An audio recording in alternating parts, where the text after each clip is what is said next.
Hello विद्यार्थी मित्रों, good morning. आज આપણે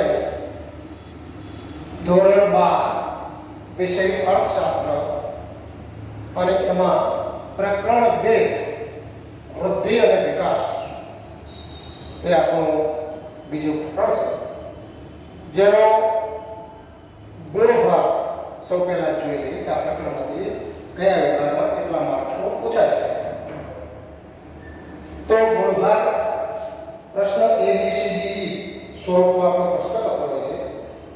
પ્રશ્ન એ વિકલ્પો 2 માર્કના પૂછાશે આ પ્રકરણમાંથી। પ્રશ્ન બી 1 માર્કમાં જવાબ, એક વાક્યમાં જવાબ હોય ટૂંકા અક્ષર એકદમ પ્રશ્ન 1 માર્કનો। સી વિભાગમાં 2 માર્કનો એક પ્રશ્ન, એવા 2 પ્રશ્ન પૂછાશે 4 માર્ક્સ। અને બી માં 3 માર્ક્સનો એક પ્રશ્ન, એવો એક પ્રશ્ન પૂછાશે, એમ કરીને 3 માર્ક, ટોટલ 10 માર્કનો આ પ્રકરણમાંથી પૂછાવાનો છે। આ થયો ગુણભાગ। હવે આપણે પ્રકરણ 2 માં વૃદ્ધિ અને વિકાસ નામ છે પ્રકરણનું, વૃદ્ધિ અને વિકાસ। આ વૃદ્ધિ અને વિકાસ આમ તો 2 શબ્દ વ્યવહારમાં વપરાતા હોય છે, ભણેલા ન ભણેલા બધા વૃદ્ધિ અને વિકાસમાં બહુ સામાન્ય રીતે જોવા જઈએ તો બહુ ફેર લાગતો નથી। વૃદ્ધિ થવી, વધવું, વિકાસ થવો, વધવું।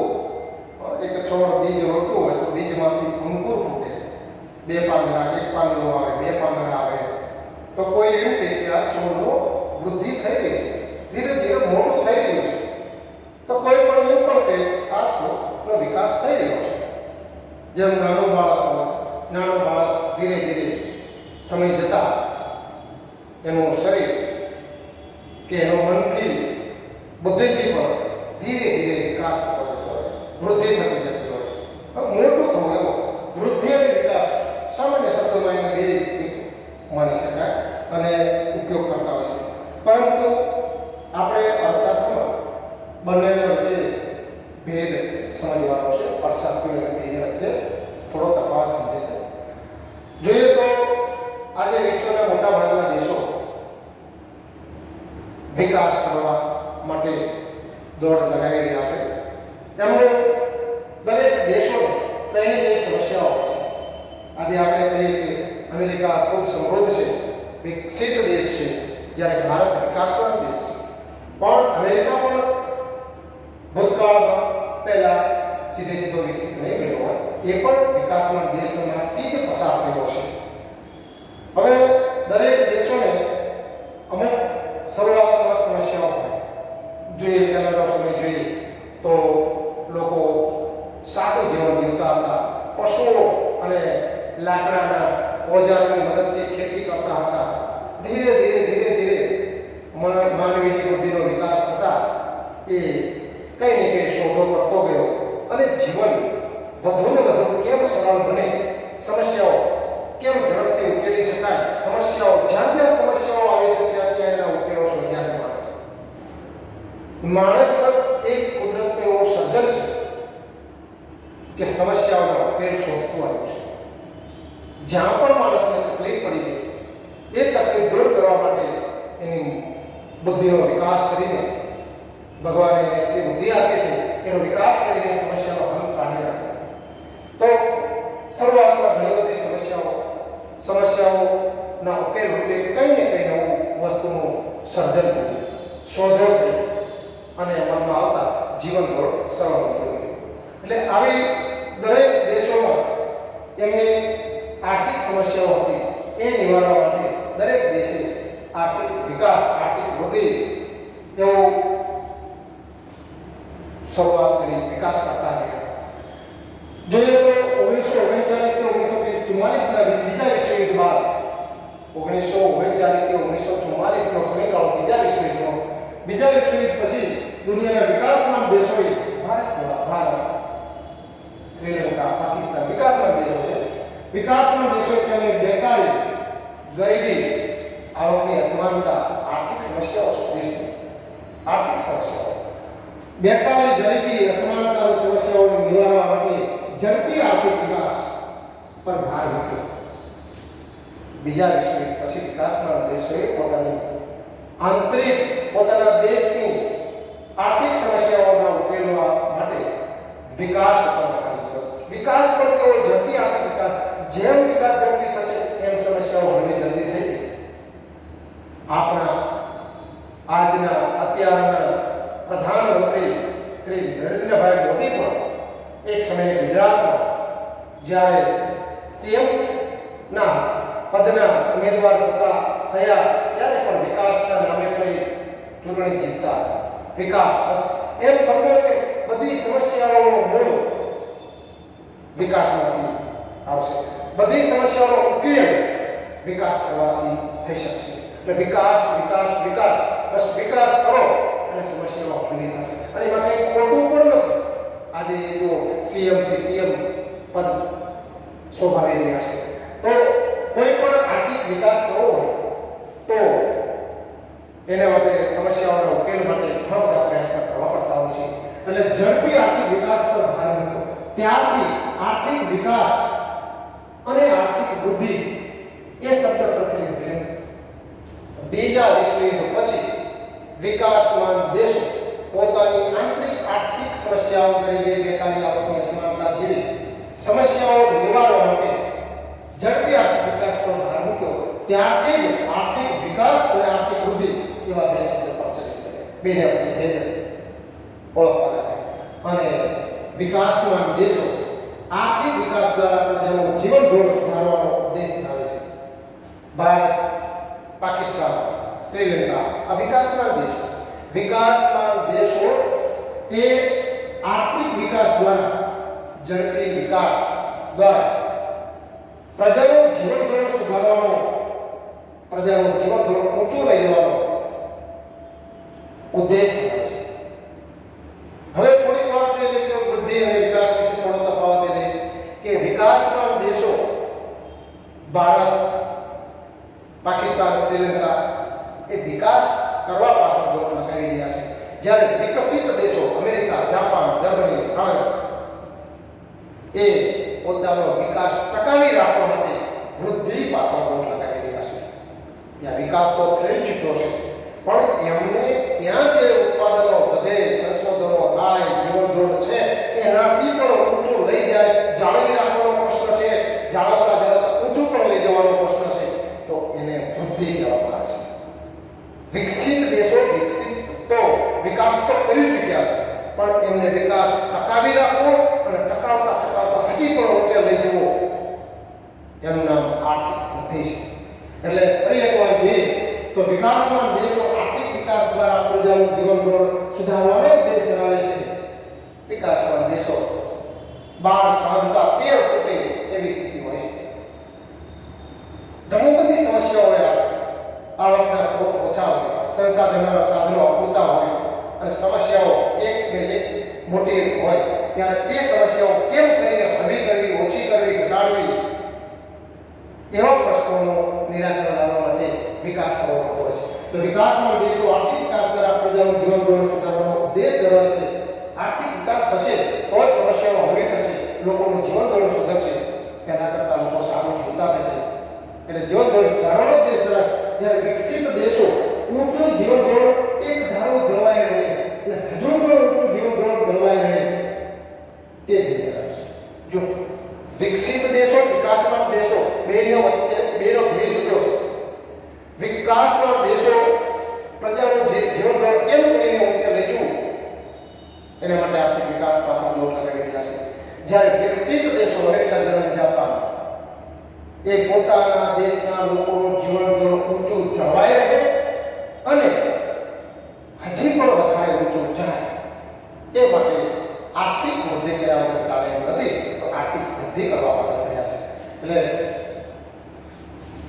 ઊંચું જીવન ધોરણ એકદમ જળવાઈ રહે અને હજુ પણ વધુ ઊંચું જીવન ધોરણ લઈ જઈ શકાય તેવો ધ્યેય આ વિકસિત દેશોનો છે.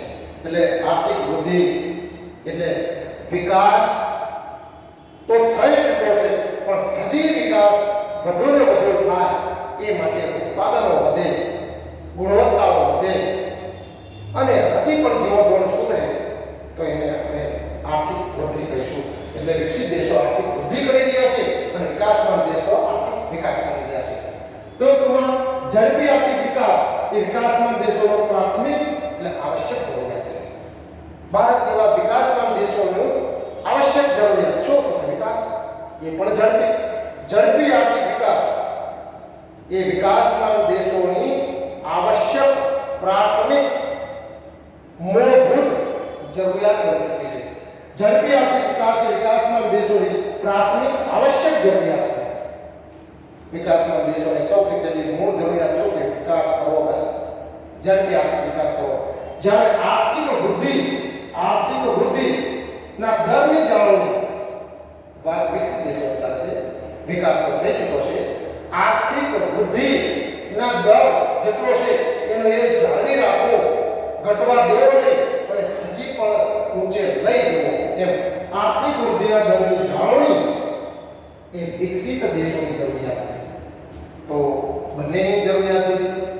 વિકાસમાન દેશોની જરૂરિયાત ઝડપી આર્થિક વિકાસ અને વિકસિત દેશોની જરૂરિયાત આર્થિક વૃદ્ધિ દરને ઊંચે જાળવી રાખવાની ચિંતા છે. એને જાળવી રાખો, સાથે શક્ય હોય તો એને હજી પણ ઊંચે લઈ જવો એ એમની જરૂરિયાત છે. શ્રીમતી ઉર્સુલા હિક્સના મતે આર્થિક વિકાસ અને આર્થિક વૃદ્ધિનો અર્થ સમજીએ. બહુ સરસ વ્યાખ્યા આપી છે શ્રીમતી ઉર્સુલા હિક્સે કે વિકાસમાન દેશોના આર્થિક પ્રશ્નોનું નિરાકરણ એ આર્થિક વિકાસ છે. વિકાસમાન દેશો ભારત, શ્રીલંકા, પાકિસ્તાન, બાંગ્લાદેશ વિકસતા દેશોના આર્થિક પ્રશ્નો દેશના આર્થિક પ્રશ્નો ઘણા બધા હોય. શરૂઆતમાં ગરીબી, બેકારી, નિરક્ષરતા, વસ્તી વધારો, આવકની અસમાનતા બધા આર્થિક પ્રશ્નો છે. તો આવા આર્થિક પ્રશ્નોનું નિરાકરણ શેમાંથી એનું નિરાકરણ, એનો જવાબ, એનો ઉકેલ મળી શકે? તો કે આર્થિક વિકાસ. આર્થિક વિકાસ કરે તો એ પ્રશ્નોનું નિરાકરણ લાવી શકે છે. અને વિકસિત દેશોના આર્થિક પ્રશ્નો પણ એના આર્થિક પ્રશ્નોનું સ્વરૂપ જુદા પ્રકારનું હોય અને વિકાસમાન દેશોના આર્થિક પ્રશ્નોનું સ્વરૂપ જુદા પ્રકારનું હોય. તો વિકસિત દેશોના આર્થિક પ્રશ્નોનું નિરાકરણ એ આર્થિક વૃદ્ધિ છે. વિકસિત દેશોનો આર્થિક પ્રશ્ન શું? તો કે વૃદ્ધિ દરને જાળવી રાખવાની ચિંતા અને હજી પણ ઊંચે લઈ જવાની ચિંતા. પોતાના દેશના લોકોનું જીવન ધોરણ ઊંચું ટકાવી રાખવાની ચિંતા અને હજી પણ ઊંચે લઈ જવાની ચિંતા. જ્યારે વિકાસમાન દેશોમાં કોઈ જીવન ધોરણ નીચું છે એને ઊંચે લઈ જવાની ચિંતા. એટલે ફરી એકવાર શ્રીમતી ઉર્સુલા હિક્સના મતે વિકાસમાન દેશોના આર્થિક પ્રશ્નોનું નિરાકરણ, ઉકેલ, સમસ્યાઓનો ઉકેલ એ આર્થિક વિકાસ એના ઉકેલો આવી શકે છે. અને વિકસિત દેશો, દુનિયાના વિકસિત દેશોના આર્થિક પ્રશ્નોનું નિરાકરણ, પ્રશ્નો બધે જ છે, સ્વરૂપ જુદા જુદા છે એટલે એના જવાબ પણ જુદા જુદા, એના ઉકેલ પણ જુદા.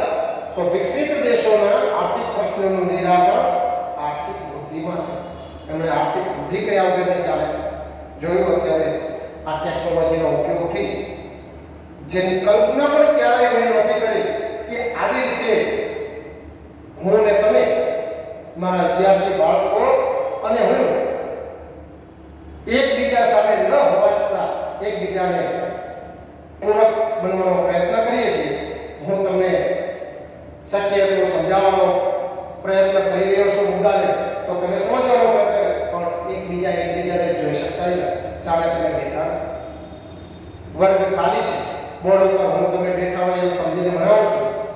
આ સમય કલ્પના પણ નહોતી કરી એવો સમય આવ્યો છે તમારે અને મારે માટે કે કોરોના કાળ જેને કહેવાય, કોરોના મહામારી, રોગચાળો કાળ, એ સમય એટલે કોરોનાને ન સાચવીએ તો એ કાળ બનીને ત્રાટકી શકે છે. એવા સમયે આપણે એકબીજાને પ્રત્યક્ષને બદલે પરોક્ષ રીતે સમજી શકીએ છીએ, શક્ય પ્રયત્ન કરી શકીએ છીએ કે ભણવાનું બગડે નહીં એ માટેના પ્રયત્નો થઈ રહ્યા છે ટેકનોલોજીની મદદથી. સારું છે કે ટેકનોલોજી ઘણી બધી મદદરૂપ થઈ રહી છે. તો આ પણ તમે જોશો કે અત્યારે વિકાસમાન દેશ હોય કે વિકસિત દેશ હોય, તમે જોયું આપણા છે માર્ચ મહિનાથી આ મહામારીની શરૂઆત થઈ ગઈ હતી. લોકડાઉન માર્ચ મહિનાથી ચાલુ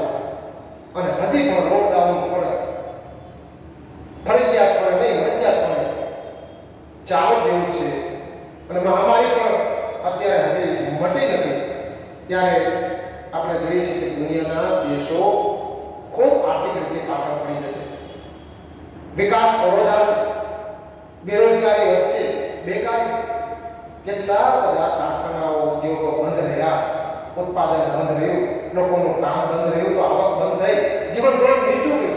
અને એવા ઘણા એવા ઉદાહરણો આપણી આજુબાજુ જોવા મળશે કે માંડ પેટીઓ રળવા માટે ગામડેથી શહેરમાં આવ્યા હોય, બાળે રહેતા હોય, અને 2-3 મહિના બંધ રહે, કેમ ન ચાલે? બંધ રહે એટલે કામ ન જાય, કામે ન જાય તો આવક ન થાય, પણ ઘરમાં બેઠા પૂરાઈને પણ ખાવા પીવા તો જોઈશે ને. ખર્ચા તો તોય જશે જીવન ધોરણને ટકાવી રાખવા માટે, જીવન ધોરણે પોતાને ટકાવી રાખવા માટે, અસ્તિત્વ માટે ખાવા પીવા પહેરવા ઓઢવા તો જોઈશે ને. એ જરૂરિયાતો પૂરી કરવા કેટલી મોટી કઠિન. એક વ્યક્તિને, એક કુટુંબને, એક પરિવારને જ્યારે આવી સમસ્યાઓનો સામનો કરવો પડે છે, ત્યારે આવા કુટુંબો, પરિવારો અને વ્યક્તિઓથી તો દેશ બનેલો છે, દેશની સમસ્યા છે. જ્યારે એક કુટુંબ પણ એનું જીવન ધોરણ ટકાવી રાખવા માટે આવી રીતે લડવું પડતું હોય અને સમસ્યાઓનો સામનો કરવો પડતો હોય, ત્યારે સમજો કે દેશનું જીવન ધોરણ નીચું છે. ઘણા બધા લોકો ભાડે રહેતા હોય, રોજગારી બંધ હોય, આવક બંધ હોય, એટલે મકાન ખાલી કરીને પોતાના મૂળ વતન ગામડા ભેગા થયા છે. જીવન ધોરણ ઊંચું લઈ દેવા માટે, સુધારવા માટે તો શહેર તરફ આવ્યા હતા, રોજગારી માટે. આજે રોજગારી ચૂકવાઈ જતા ગામડા તરફ જવાના દિવસો આવ્યા, જીવન ધોરણ નીચું થશે. અમેરિકા જેવા દેશોમાં ભારત કરતાં પણ વધારે કોરોના કાળમાં આપણે જોયું કે મૃત્યુદર ઘણો ઊંચો હતો, તો પણ એને ભારત જેટલું કડકાઈથી લોકડાઉનનો અમલ નથી કર્યો, ઉત્પાદનો ચાલુ રાખ્યા છે. આપણે તો તમામ ઉત્પાદનો બંધ કર્યા, કારણ કે ઉત્પાદનો કરતાં પણ આપણે સૌથી વધારે મહત્વ માનવીની જિંદગીને આપ્યું કે કોઈ બને ત્યાં સુધી રોગચાળામાં મરે એને પ્રાધાન્ય. એ એટલા માટે ચાલુ રાખી રહ્યા છે કે ઉત્પાદનો બંધ થશે, બેરોજગારી વધશે, આર્થિક વિકાસ પાછળ જતો રહેશે, આર્થિક વૃદ્ધિ નીચે જશે, જીવન ધોરણ નીચું જશે. અને જાય એના માઠા પરિણામો તો હોય, ઉત્પાદન બંધ થાય એટલે માઠા પરિણામો તો હોય. તો એમણે ત્યાં પણ વિકસિત દેશો હોય કે વિકાસમાં દુનિયાના ઘણા બધા દેશો આજે આર્થિક રીતે પાછા પડ્યા છે, હતા એનાથી પાછા પડવાનો કોરોના કાળને લીધે. એટલે ફરી એકવાર આપણે મુદ્દા ઉપર આવીએ કે શ્રીમતી ઉર્સુલા હિલ્સના મતે વિકાસના દેશોના આર્થિક પ્રશ્નોનું નિરાકરણ આર્થિક વિકાસ છે. બસ ભારતમાં જેમ કહે ઘણા બધા રોગ એમ કે તો ન થાય જો પેટ સાફ થાય, એમ ઘણા બધા સમસ્યાઓ તો ન થાય જો આર્થિક વિકાસ થાય એટલે ઘણી બધી સમસ્યાઓનો ઉકેલ આવી શકે છે. એમ આ વિકસિત દેશોનો આર્થિક પ્રશ્ન નિરાકરણ એ આર્થિક વૃદ્ધિ છે. એમને પોતાના આર્થિક વિકાસ, જીવન ધોરણ ઊંચું જાળવી રાખવું હોય તો આર્થિક વૃદ્ધિ કરવી જ પડશે. ટકાવી રાખવા માટે એમને પ્રયાસ કરવા પડશે, પણ હજી જીવન ધોરણ સુધારવા માટે એમને પ્રયત્ન કરો. બસ એમનો પ્રશ્ન આર્થિક વૃદ્ધિનો છે, વિકસિત દેશોનો. જોઈએ બંનેનો આર્થિક વૃદ્ધિનો. આર્થિક વૃદ્ધિ એટલે સમયના લાંબા ગાળા દરમિયાન અર્થતંત્રમાં વસ્તુઓ અને સેવાઓના કુલ ઉત્પાદનમાં થતો વધારો. હવે જોઈએ તેનો એક પછી એક અર્થ જોઈએ. આર્થિક વૃદ્ધિનો જે દુનિયાના વિકસિત દેશોમાં આર્થિક વૃદ્ધિ થઈ રહી છે એનો અર્થ જોઈએ તો આર્થિક વૃદ્ધિ એટલે સમયના લાંબા ગાળા દરમિયાન અર્થતંત્રમાં વસ્તુઓ અને સેવાઓના કુલ ઉત્પાદનમાં થતો વધારો. સમયના લાંબા ગાળા દરમિયાન સતત વસ્તુઓ અને સેવાઓના કુલ ઉત્પાદનમાં વધારો થતો રહેવો જોઈએ. આ સતત ઉત્પાદનમાં વસ્તુઓ અને સેવાઓના કુલ ઉત્પાદનમાં વધારો થાય એનું નામ કહેવાય આર્થિક વૃદ્ધિ. એટલે તો દુનિયાના વિકસિત દેશોએ ઉત્પાદનો ચાલુ રાખ્યા છે, કડકાઈથી અમલ લોકડાઉનનો કર્યો નથી. દેશના ઉત્પાદનના સંસાધનોની ઉત્પાદકતા અને કાર્યક્ષમતા વધતી હોય, દેશના ઉત્પાદનના સાધનો, જમીન, મૂડી, શ્રમ, નિયોજન, ઉત્પાદનના સાધનોની ઉત્પાદકતા અને કાર્યક્ષમતા વધતી હોય અને તેનાથી વાસ્તવિક રાષ્ટ્રીય આવક અને વાસ્તવિક માનવીય આવક સતત વધતી હોય તો એ આર્થિક વૃદ્ધિ છે કહેવાય. જો ફરી એકવાર કે દેશમાં ઉત્પાદનના સંસાધનો, જમીન, મૂડી, શ્રમ, નિયોજન, જે પણ દરેક દેશોના ઉત્પાદનના સંસાધનોનું પ્રમાણ અલગ અલગ હોય છે, તો ઉત્પાદનના સંસાધનોની ઉત્પાદકતા, શ્રમની ઉત્પાદકતા, શ્રમિક દીઠ ઉત્પાદકતા, જમીનની ઉત્પાદકતા, યંત્રની ઉત્પાદકતા અને કાર્યક્ષમતા, કામ કરવાની કાર્યક્ષમતા, કેટલું ઝડપથી કામ કરી શકે છે, કેટલું કામ કરી શકે છે, એ કાર્યક્ષમતા વધતી હોય, કાર્યક્ષમતા વધારો કરતો રહેવાનું, ઉત્પાદન પણ વધવું જોઈએ અને કામ કરવાની શક્તિમાં પણ વધારો થવો જોઈએ. એક જ શ્રમિક પહેલા કરતા આજે અનેક ગણું ઉત્પાદન કરી શકે. પહેલા એક શ્રમિક જેટલું ઉત્પાદન કરતો હતો એનાથી આજે એક શ્રમિક ઘણો વધારે ઉત્પાદન કરે છે. એની ઉત્પાદકતામાં વધારો થયો.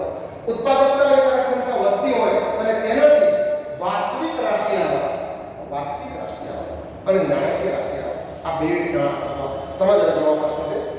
જો ચાલુ ભાવે રાષ્ટ્રીય આવક ગણવામાં આવે, ચાલુ ભાવે એક વર્ષના સમયગાળા દરમિયાન દેશના વસ્તુઓ અને સેવાઓનું કુલ મૂલ્ય ગણવામાં આવે તો નાણાકીય રાષ્ટ્રીય આવક, પણ 18 વર્ષની સરખામણીમાં સ્થિર ભાવે જો વસ્તુઓ અને સેવાઓનું નાણાકીય મૂલ્ય ગણવામાં આવે તો એને વાસ્તવિક રાષ્ટ્રીય આવક કહેવામાં આવે.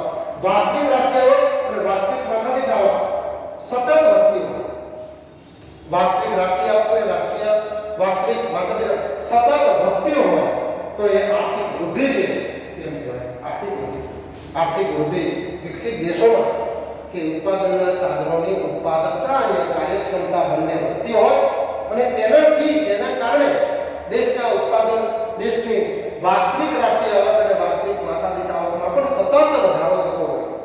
આ બતાવે છે કે જીવન ધોરણમાં સતત વધારો થતો રહેતો હોય, જીવન ધોરણ ઊંચું જતું રહે, સતત વધતો હોય તો આર્થિક વૃદ્ધિ છે તેમ કહેવામાં આવે છે. દેશમાં આર્થિક વૃદ્ધિ થઈ રહી છે તેમ કહેવામાં આવે છે. આર્થિક વૃદ્ધિ એ પરિમાણાત્મક પરિવર્તન છે. પરિવર્તન છે.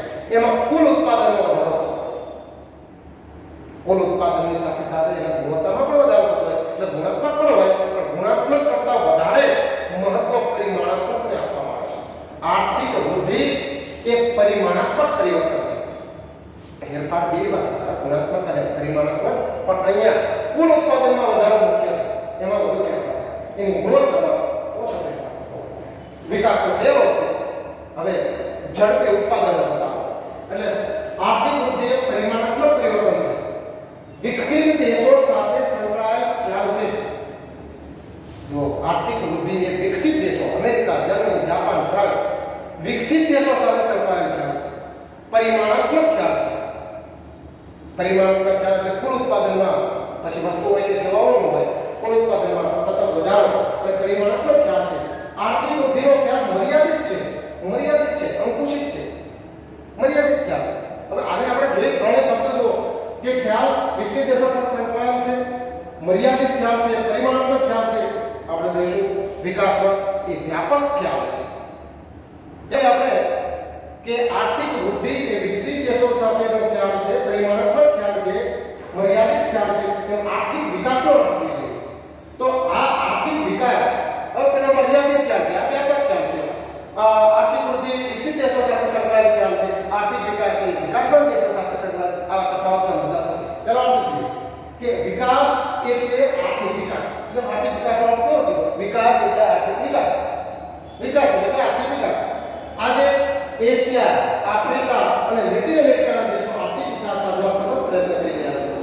એશિયાના દેશોમાં આપણો ભારત આવી ગયો, અમેરિકા, લેટિન અમેરિકા અને આફ્રિકાના દેશો વિકાસ સાધવાના પ્રયત્ન કરી રહ્યા છે. આર્થિક વિકાસ એ બહુપરિમાણીય પ્રક્રિયા છે, બહુપરિમાણીય પ્રક્રિયા. અને બહુપરિમાણીય પ્રક્રિયા બહુ સરસ વ્યાખ્યા આપી છે. આર્થિક વિકાસ એ બહુપરિમાણીય પ્રક્રિયા છે. આર્થિક વિકાસમાં બહુપરિમાણીય પ્રક્રિયા એટલા માટે વિકાસ કરવો છે તો ઉત્પાદનને વધારવા પડશે, ઉત્પાદનનો ગુણવત્તા પણ સુધારવી પડશે. બહુપરિમાણીય પ્રક્રિયા છે. આર્થિક વિકાસ એ બહુપરિમાણીય પ્રક્રિયા છે. આર્થિક વિકાસનો ખ્યાલ વિસ્તૃત છે, વિસ્તૃત છે. અહીંયા આપણે કીધું કે મર્યાદિત છે. આર્થિક વૃદ્ધિનો ખ્યાલ મર્યાદિત છે, આર્થિક વિકાસનો ખ્યાલ વિસ્તૃત છે. એનો મતલબ એ થયો કે વિકાસમાં વૃદ્ધિનો ખ્યાલ પણ આવી જાય છે. આર્થિક વિકાસ એ એટલો વ્યાપક છે કે એમાં આર્થિક વૃદ્ધિનો સમાવેશ પણ થઈ જાય છે. જો તેમાં આર્થિક વૃદ્ધિ, આર્થિક સુખાકારી જીવન ધોરણ માટે અને આર્થિક પ્રગતિ, સુખાકારી, પ્રગતિ લગભગ એક જેવા દેખાય છે. આર્થિક વૃદ્ધિ, આર્થિક સુખાકારી અને આર્થિક પ્રગતિના ખ્યાલો પણ અંદર સમાઈ જાય છે. એટલે કે વ્યાપક થયું આર્થિક વિકાસનો ખ્યાલ આર્થિક વૃદ્ધિ કરતા. આર્થિક વિકાસ એ વિકાસ પર વિકસિત દેશો સાથે સંકળાયેલ ખ્યાલ છે. આર્થિક વિકાસ એ વિકસિત દેશો સાથે સંકળાયેલ છે. ત્યારે પેલો વિકસિત દેશો સાથે આર્થિક વિકાસ એ વિકાસલક્ષી, વિકાસમાન, વિકાસશીલ દેશો સાથે સંકળાયેલ છે. ભારત જેવા વિકાસશીલ દેશો આર્થિક વિકાસ એ વિકાસશીલ, વિકાસમાન, વિકાસલક્ષી દેશો સાથે સંકળાયેલા છે, ભારત, શ્રીલંકા વગેરે. આર્થિક વિકાસમાં પરિમાણાત્મક અને ગુણાત્મક. પરિમાણાત્મક એટલે જથ્થાની દ્રષ્ટિએ વધારે ઉત્પાદન, અને ગુણાત્મક એટલે ગુણવત્તા ઊંચી, સારી ગુણવત્તા તરફ જવું, એટલે ગુણાત્મક. એ બંને ફેરફારો થતા હોય છે. આર્થિક વિકાસમાં પરિમાણાત્મક અને ગુણાત્મક. જથ્થો વધવો જોઈએ અને સાથે જથ્થોનું ઉત્પાદન સુધરવું પણ જોઈએ, ઊંચી ગુણવત્તાવાળું પણ થવું જોઈએ. એટલે પરિમાણાત્મક અને ગુણાત્મક બંને ફેરફારો થાય છે. વિકાસની પ્રક્રિયા દરમિયાન દેશને આર્થિક અને સામાજિક માળખું બદલાય છે. વિકાસની પ્રક્રિયા દરમિયાન દેશનું આર્થિક જીવન ધોરણ સુધરે છે અને સામાજિક માળખું પણ, લોકોનું જીવન ધોરણ સુધરે, સામાજિક માળખું બદલાય, આર્થિક માળખું બદલાય, લોકોની રહેણી કરણી બદલાય, પહેલા કરતાં સારું જીવતા થાય અને સારું ખાતા પીતાને રહેતા થાય. તો આર્થિકની સાથે સામાજિક માળખું, લોકોને કામ મળશે એટલે જીવન ધોરણ પણ સુધરશે અને પોતાનું સારી જિંદગી સંપાદન. તો આર્થિક વિકાસનો અર્થ, વિકાસ એટલે આર્થિક વિકાસ, અને એ આર્થિક વિકાસ બહુપરિમાણીય પ્રક્રિયા છે અને આર્થિક વિકાસ એ વિસ્તૃત ખ્યાલ છે અને વિકાસલક્ષી દેશો સાથે સંકળાયેલ ખ્યાલ છે. પરિમાણાત્મક અને ગુણાત્મક ફેરફારો થતા હોય છે. આ વિકાસની પ્રક્રિયા દરમિયાન દેશને આર્થિક વિકાસ અને સામાજિક માળખું બંને બદલાતા હોય છે. તો આ થયો બંનેનો અર્થ, આર્થિક વિકાસ અને આર્થિક વૃદ્ધિ.